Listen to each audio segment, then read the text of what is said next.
Some of the healthy habits you trust the most are quietly raising your blood sugar and your blood pressure every single day. And the worst part? You probably think you're doing everything right. Eating more fruit. Doing more cardio. Cutting back on salt. But what if those exact habits are the reason nothing is improving? If you've ever looked at your lab results and thought, why is this getting worse? I'm trying so hard, you're not alone. And you're definitely not crazy.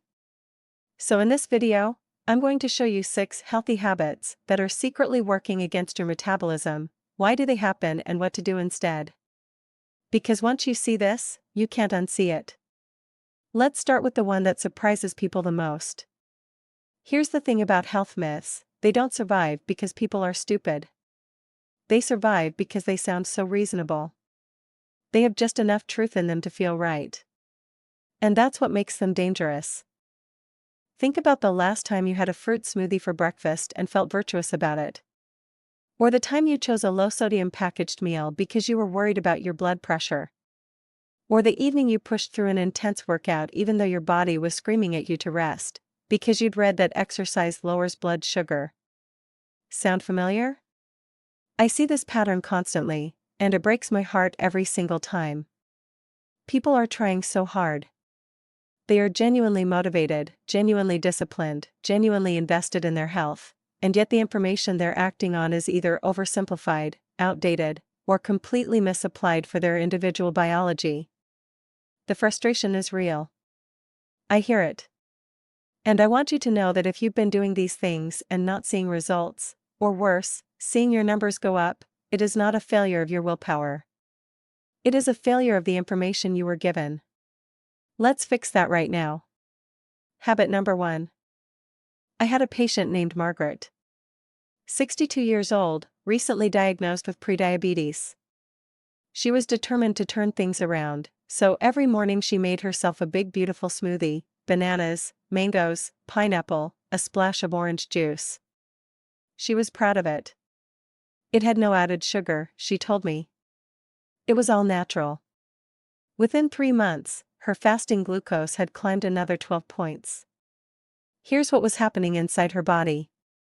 When you blend or juice fruit, you break down the fiber matrix that nature designed to slow the absorption of sugar.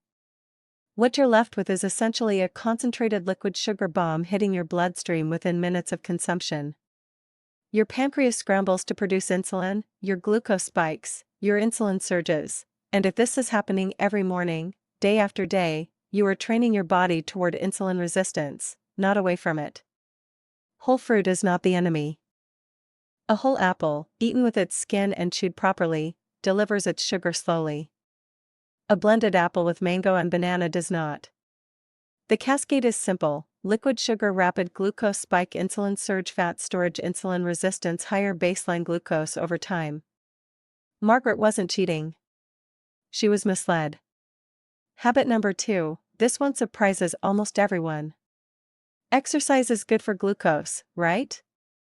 Yes, but the type of exercise matters enormously, and for many people, the wrong kind can actually raise glucose in the short term and chronically elevate cortisol, which raises both glucose and blood pressure.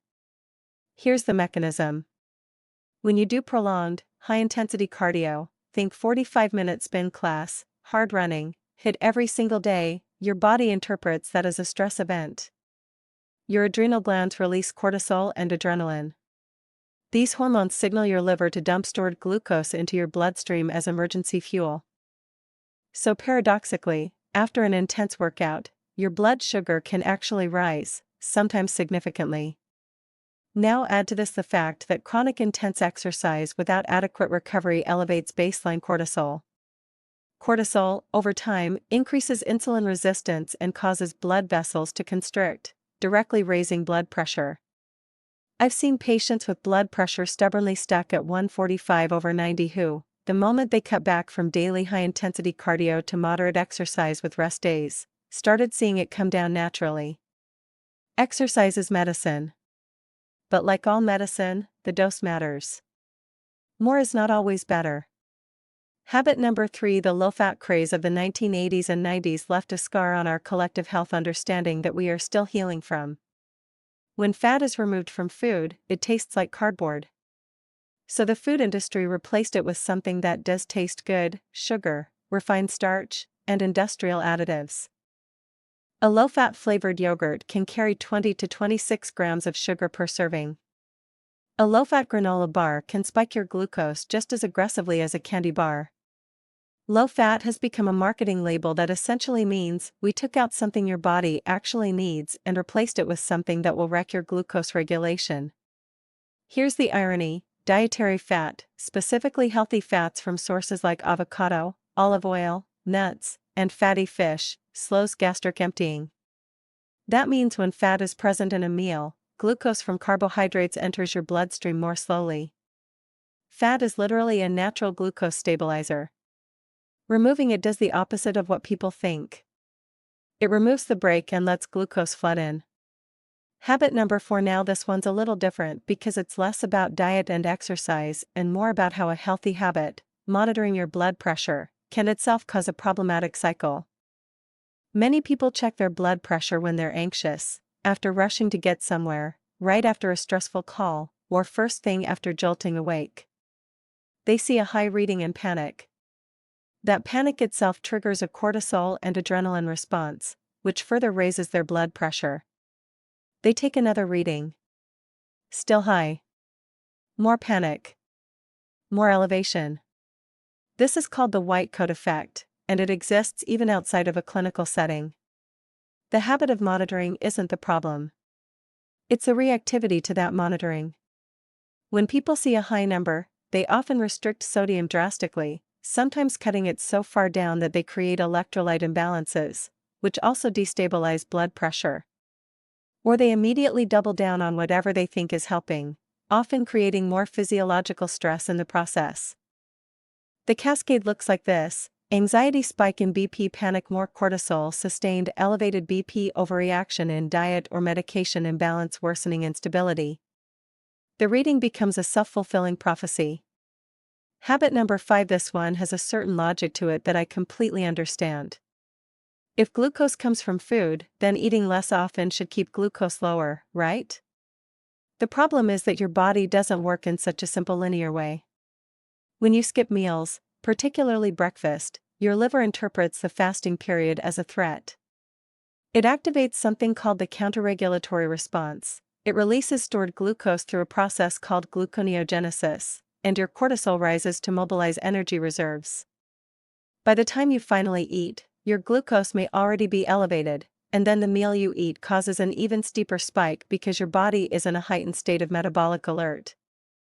I had a patient, I'll call him David, who was skipping breakfast religiously because he'd read it was intermittent fasting. His fasting morning glucose kept creeping up. His blood pressure was volatile. When we shifted him to a small, protein-rich breakfast and tightened his eating window differently, his numbers stabilized within 6 weeks. The problem wasn't intermittent fasting as a concept, it was the specific application without understanding his body's stress response. Habit number 6. Green tea extract supplements, matcha lattes with oat milk and syrup, high-caffeine wellness drinks, bulletproof coffee variations. The health world has made caffeine seem almost medicinal. And in the right form and dose, certain caffeinated beverages have real benefits. But here's what's happening for many people with glucose issues or hypertension: caffeine stimulates cortisol production. It triggers your sympathetic nervous system, the fight or flight system. When that system activates in the morning, blood pressure rises, heart rate increases, and liver glucose output goes up. For people who are cortisol sensitive, and many people are, especially those under chronic stress or those in perimenopause or andropause, their morning caffeine habit is essentially a cortisol injection.